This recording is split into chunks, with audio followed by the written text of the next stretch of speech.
le 14 septembre. L'exaltation de la Sainte Croix. Par vous la Croix sainte est honorée et adorée dans toute la terre.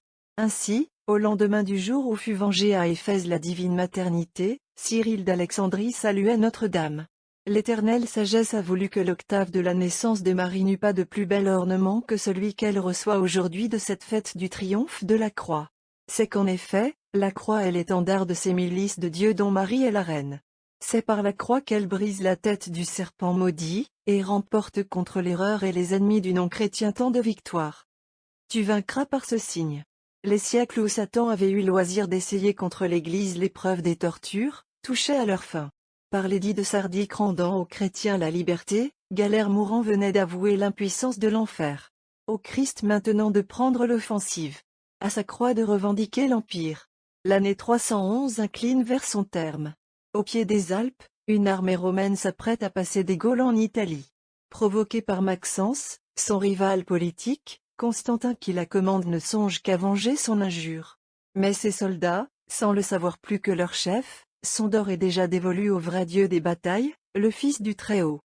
Devenu comme homme au sein de Marie roi de ce monde, va se révéler à son premier lieutenant et du même coup montrer à sa première armée l'étendard qui doit la guider à l'ennemi.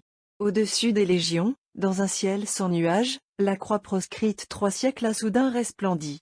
Les yeux de tous la voient, faisant du soleil qui penche vers l'horizon son piédestal, avec ces mots en traits de feu qui l'entourent, Inoc Vince, par cela sois vainqueur. Quelques mois plus tard, 27 octobre 312, du haut des 7 collines tous les faux dieux dans la stupeur contemplaient, débouchant sur la voie flaminienne, au-delà du pont Milvius, le labarum au monogramme sacré devenu l'enseigne des armées de l'Empire, en attendant la décisive bataille qui, le lendemain, ouvrait au Christ seul Dieu, à jamais roi, les portes de la ville éternelle. Salut, ô croix, redoutable aux ennemis, boulevard de l'Église, force des princes. Salut dans ton triomphe. La terre cachait encore le bois sacré, et il se montrait dans le ciel, annonçant la victoire. Et un empereur, devenu chrétien, l'arrachait aux entrailles de la terre. Ainsi d'hier chantait l'Église grecque, préludant aux joies de ce jour. C'est pour l'Orient, qui ne connaît pas notre fête spéciale du 3 mai, tout l'objet de la solennité présente, à savoir, la défaite des idoles par le signe du salut manifesté à Constantin et à son armée, la découverte de la Sainte Croix quelques années après dans la citerne du Golgotha. Mais une autre solennité, dont la mémoire annuelle demeure fixée par le Ménologe au 13 septembre, vint en l'année 335 complétait heureusement les souvenirs attachés à ce jour. Ce fut la dédicace des sanctuaires élevés par Constantin sur le Calvaire et le Saint-Sépulcre, à la suite des découvertes sans prix qu'avait dirigé la sagace piété de sa mère Sainte Hélène. Dans le siècle même de ces événements, une pieuse voyageuse, Sainte Sylvia, croit-on, la sœur de Rufin ministre de Théodose et d'Arcadius, atteste que l'anniversaire de cette dédicace se célébrait avec les honneurs des fêtes de Pâques et de l'Épiphanie. On y voyait un concours immense d'évêques et de clercs, de moines et de séculiers de tous sexes et de toute province. Et la raison en est, dit-elle, que la croix fut trouvée ce jour-là, motif qui fit choisir le 10 jours pour celui de la consécration primitive, afin qu'une même date réunit l'allégresse et de cette consécration et de ce souvenir. Pour n'avoir point eu présent à la pensée ce voisinage immédiat de la dédicace de l'Anastasie, ou Église de la Résurrection, précédant la fête de la Sainte Croix, plusieurs n'ont pas compris le discours prononcé en cette fête, 2 siècles et demi après Sylvia, par le saint patriarche de Jérusalem, Sophronius. C'est le jour de la croix, qui ne tressaillerait? C'est le triomphe de la résurrection, qui ne serait dans la joie? Jadis, c'était la croix qui marchait la première, maintenant, la résurrection se fait l'introductrice de la croix. Résurrection et croix, trophée de notre salut. Et le pontife se complaisait à développer les instructions qui résultaient d'un pareil rapprochement. C'était, semble-t-il, le temps où l'affinité des 2 grands mystères amenait en quelque manière notre Occident à les rapprocher de même sorte. Sans abandonner la mémoire de la croix au présent jour, la piété des églises latines introduisait dans les splendeurs du temps pascal une première fête de l'instrument du salut, détachant à cette fin du 14 septembre le souvenir de l'invention du bois rédempteur. Par une heureuse compensation, la solennité présente voyait alors son caractère de triomphe puiser un éclat nouveau dans les événements contemporains qui font, ainsi qu'on va le voir, l'objet principal des lectures historiques de ce jour en la liturgie romaine. Un siècle auparavant, saint Benoît fixait à cette date de l'année le point de départ de la carrière de pénitence connue sous le nom de carême monastique, et qui s'étend jusqu'à l'ouverture de la période quadragésimale proprement dite, où l'armée entière des chrétiens rejoint les phalanges du cloître dans le labeur de l'abstinence et du jeûne.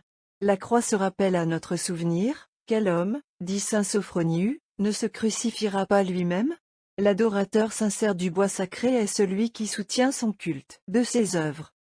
Lisons la légende ci-dessus annoncée.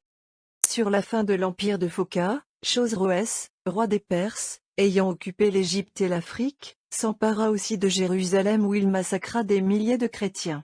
La croix du Seigneur, dont sainte Hélène avait enrichi le calvaire, fut par lui emportée en Perse. Héraclius cependant succédait à Phoca. Réduit aux dernières extrémités par les calamités de la guerre, il demandait la paix, sans pouvoir, aux plus dures conditions, l'obtenir de Chosroès qu'enflaient ses victoires. C'est pourquoi, s'absorbant dans le jeûne et la prière, il se tourne vers Dieu, implorant secours en son péril extrême. Avis lui est donné du ciel de rassembler des troupes. Il les mène à l'ennemi, et défait 3 généraux de Chosroès avec leurs armées. Abattu par ses revers, et fuyant vers le Tigre qu'il s'apprête à passer, Chosroès associe au trône son fils Médarcès. Mais Siroès l'aîné, furieux de l'injure, dresse des embûches à son père et à son frère, les arrête dans leur fuite et les tue peu après. Ce qu'étant accompli, il obtint d'être reconnu roi par Héraclius, sous certaines clauses dont la première portait restitution de la croix du Seigneur. 14 ans après qu'elle était tombée au pouvoir des Pairs, la croix fut donc reconquise. Héraclius, venant à Jérusalem, la reporta en grande pompe sur ses propres épaules à la montagne où le Sauveur l'avait portée. À cette occasion, eut lieu un insigne miracle bien digne de mémoire. Car Héraclius, couvert comme il l'était d'ornements d'or et de pierreries, ne put franchir la porte qui conduisait au calvaire. Plus ses efforts pour avancer étaient grands, plus il semblait retenu sur place. D'où stupeur d'Héraclius et de la multitude. Mais l'évêque de Jérusalem, Zacharie, prenant la parole, considérez, dit-il, empereur, que cette parure de triomphe, en portant la croix, ne rappelle pas assez peut-être la pauvreté et l'humilité de Jésus-Christ.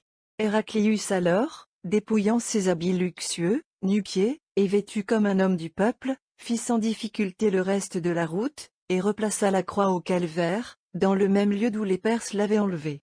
La fête de l'exaltation de la Sainte Croix, qui se célébrait tous les ans en ce jour, acquit dès lors un éclat nouveau, en mémoire de ce que cette croix sainte fut de la sorte rétablie par Héraclius à l'endroit où on l'avait d'abord dressée pour le Sauveur. La victoire ainsi consignée dans les fastes de l'Église ne fut pas, ô croix, votre dernier triomphe. Et les Perses non plus ne furent pas vos derniers ennemis. Dans le temps même de la défaite de ces adorateurs du feu, se levait le croissant, signe nouveau du prince des enfers. Par la sublime loyauté du Dieu dont vous êtes l'étendard et qui, venu sur terre pour lutter comme nous, ne se dérobe devant nul ennemi, l'islam aussi allait avoir licence d'essayer et d'user contre vous sa force, force du glaive, unie à la séduction des passions. Mais là encore, dans le secret des combats de Satan et de l'âme comme sur les champs de bataille éclairés du grand jour de l'histoire, le succès final était assuré à la faiblesse et à la folie du calvaire. Vous fûtes, ô croix, le ralliement de notre Europe en ces expéditions sacrées qui empruntèrent de vous leurs beaux titres de croisade, et portèrent si haut dans l'Orient infidèle le nom chrétien. Tandis qu'alors elle refoulait au loin la dégradation et la ruine, elle préparait pour plus tard à la conquête de continents nouveaux l'Occident resté par vous la tête des nations. Campagne immortelle dont les soldats, grâce à vos rayons, brillent aux premières pages du livre d'or de la noblesse des peuples. Aujourd'hui même, ces ordres nouveaux de chevalerie qui prétendent grouper en eux l'élite de l'humanité ne voient-ils pas en vous l'insigne le plus élevé du mérite et de l'honneur? Suite toujours du mystère de cette fête. Exaltation, jusqu'en autant amoindrie, de la croix sainte qui dans les siècles antérieurs était passée de l'enseigne des légions au sommet du diadème des empereurs et des rois. Il est vrai que sur la terre de France des hommes sont apparus, qui se donnent pour tâche d'abattre le signe sacré partout où l'avaient honoré nos pères. Problème étrange que cette invasion des valets de Pilate au pays des croisés. Problème pourtant qui s'explique, aujourd'hui qu'on a surpris leurs juifs seuls dans leurs exploits. Cela, dit des juifs Saint Léon dans l'office de ce jour, cela, dans l'instrument du salut, ne peuvent voir que leurs crimes. Et leur conscience troublée sous doigt pour renverser la croix sainte les mêmes hommes qu'ils payaient jadis pour la dresser. Hommage encore, que la coalition de tels ennemis.